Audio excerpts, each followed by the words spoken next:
호치민에서 딱히 가볼 만한 곳이 없습니다. 뭐 시립극장 이런 거 있는데 그냥 딴 거 볼 데가 별로 없습니다. 이런 데를 굳이 갈 리가 없잖아요. 의학대학 웬만하면 안 가시는 걸 추천드리고요. 관광하고 술 마시고 밤에 놀고 숙소 가서 주무시고 이게 끝이에요. 여기 갈 거면 그냥 한국에서. 네, 안녕하세요, 투부부의 정PD입니다. 오늘은 지도로 보는 여행 베트남 편 첫 시간을 시작하도록 하겠습니다. 안녕. 일단 뭐 기본적인 것들 좀 알려드릴게요. 베트남은 여기 우리나라 대한민국이 있죠. 대한민국에서 중국을 지나서 이렇게 도착하는 곳입니다. 베트남은 이렇게 남북으로 길게 이루어져 있습니다. 동서보다는 남북이 길어서 기후 차이가 확실히 나고 있는 그런 곳이죠. 북쪽은 계절이 어느 정도 있어서 우리나라의 추운 가을 날씨 정도, 온돌이 없기 때문에 굉장히 이제 춥게 느껴집니다. 밤에. 호찌민시 같은 경우는 이제 열대 기후죠. 겨울이 없습니다. 굉장히 더운 곳이고요. 여기는 도착하면 굉장히 습도가 높구나 라는 걸 느낄 수 있는 그런 곳입니다. 오늘은 남부 쪽의 큰 도시죠. 호치민시, 사이공시에 대해서 한번 알아보도록 하겠습니다. 안녕.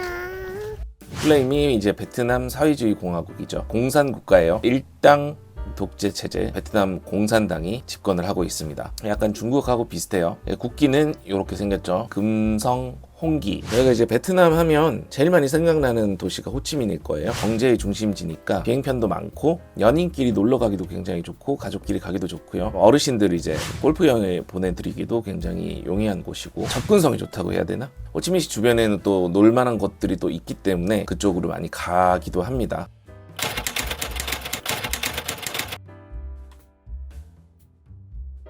먼저 호치민시에 대해서 한번 알아보도록 할게요. 호치민시는 옛날 사이공시티였고요. 이 정도 사이즈고요. 1000만 명 정도가 몰려서 살고 있는 굉장히 대도시죠. 서울 인구랑 비슷한데요. 주변에 이제 인구들이 많은 도시들이 같이 맞물려 있어가지고 대도시권을 형성하고 있습니다. 옆에 이제 동나이 인구까지 다 합치게 되면 거의 2천만에 육박하니까 우리나라 수도권하고 거의 비슷하다고 보시면 됩니다. 호치민시에 갔을 때 가장 먼저 들르게 되는 곳이 바로 이 던선엿 국제공항이죠. 시내 한복판에 있어요. 김포공항이 도시에 있는 느낌과 거의 비슷해요. 그래서 이 공항은 확장하기도 굉장히 힘들 뿐더러 지금 좁아요. 비행기가 계속 딜레이 되는 이유가 이 위에서 계속 돌고 있어요. 비행기들이 들어가는데 시간이 걸립니다. 국제선과 국내선을 같이 쓰고 있기 때문에 굉장히 복잡합니다.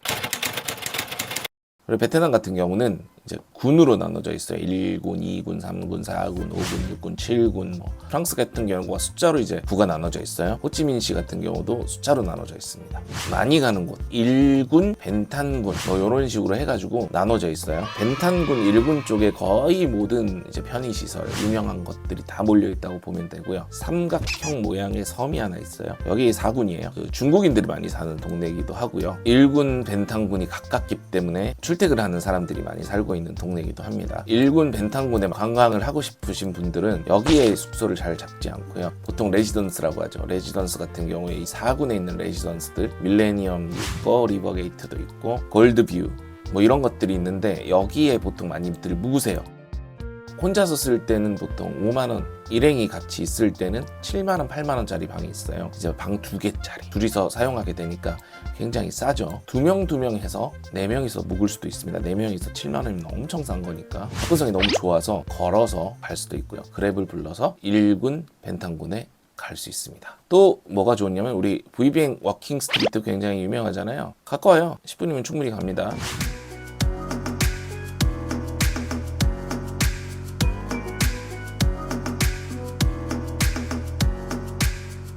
이 4군에는 좋은 게 또 있는 게 이 숙소 근처에 가시면 전부 다 식당들 표시 보이죠. 옷가게예요. 어관, 억무라고 돼 있잖아요. 우렁인데 우렁이 전문 거리인데 해산물들 싸게 먹을 수 있어요.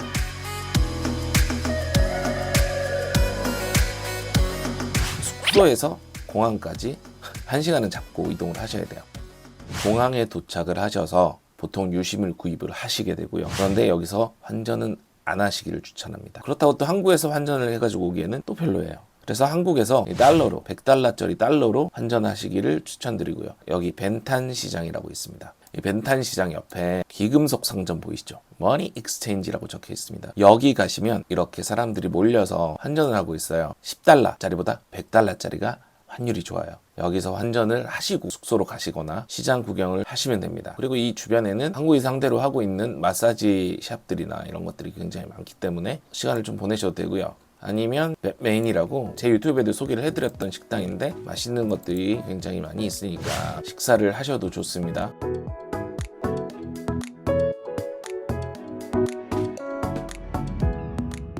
여기 1군 벤탕군을 알려드리겠습니다. 1군에는 굉장히 역사적인 유적지들도 많고요. 사람들이 많이 모이는 곳도 있어요. 여기는 광장이죠. 여기서부터 이렇게 이어진 영상부터 시작해서 이 사이공항까지 이어집니다. 어떻게 보면 좀 프랑스 같아요. 역사적인 건물들이 굉장히 많고요. 구경할 것도 굉장히 많이 있습니다. 제가 다녀왔던 이 비텍스코 타워는 호치민 시티의 전경이 모두 보여지고요.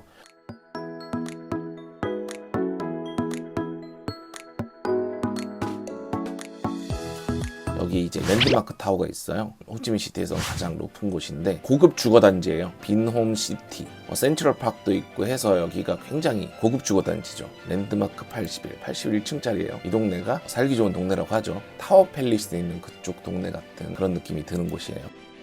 1군에서 꼭 가야 하는 곳들은 메인 스트리트, 이쪽에는 맛집들도 많이 있고요. 구경할 것들도 꽤 있어서 여기 구경하신 다음에 노틀담 대성당이라고 있습니다. 프랑스 노틀담 대성당하고 좀 비슷하게 생겼는데 색깔이 다르죠. 지금은 공사 중이라고 알고 있는데 굉장히 멋있어요. 이 노틀담 성당이 공사를 하고 있으니까 여기에서 얼마 안 걸려요. 던딘 성당, 핑크 성당으로 유명하죠. 색깔이 핑크해요. 그랩 타고 가시면 굉장히 편합니다. 그리고 여기 바로 앞에는 골목으로 들어가면 여기 반새우집이 하나 있어요. 이 반새우 맛있습니다. 깔끔하진 않아요. 깔끔하진 않지만 이게 반새우구나 할 정도의 반새우 맛이 느껴지는 곳입니다. 나는 밥을 먹고 왔는데 이러면 그냥 콩카페 가세요. 여기 콩카페에서 찍는 이 핑크 성당의 사진이 예쁘다고 해요. 근처에는 뭐 딴 거 볼 데가 별로 없습니다. 뭐 시립극장 이런 거 있는데 그냥 사진 찍고 할 수 있는 곳이고요. 그 일본인 거리가 있는데 여기 좀 가끔 가세요. 라멘집이 있고 뭐 일본식 가라오케 있고 일본식 마사지집이 있는데 웬만하면 안 가시는 걸 추천드리고요. 이 앞에는 이제 큰 호텔들이 있어서 호텔에 묵으시는 분들은 이쪽에 많이 묵으세요. 좀 고급 호텔들이 여기 모여 있습니다. 그거 이외에는 호치민에서 딱히 가볼 만한 곳이 없습니다. 이런 데를 굳이 갈 리가 없잖아요. 의학대학. 그냥 호치민 가면 이 근처에서 밥 먹고 마사지 받고 구경하고 관광하고 술 마시고 워킹 스트리트 가서 밤에 놀고 그러고 숙소 가서 주무시고 이게 끝이에요.